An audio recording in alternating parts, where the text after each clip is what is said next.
It is 1:58 p.m. and I just wanted to show you guys, I did dig this trench right here. I removed this stone so you could see. I removed that stone so the water from this side of my yard goes into this trench under there, down there. Oh, I need to pull these.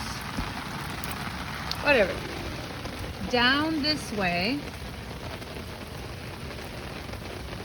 down that way, this way, and then it scatters that way, and that way. So that way y'all can kind of see it's doing well, because before it was all wet.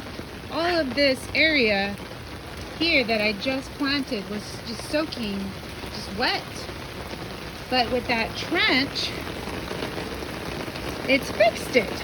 But the Texas, what is it, the Garden Ninja, this was her idea to do the trench. Thank you so much.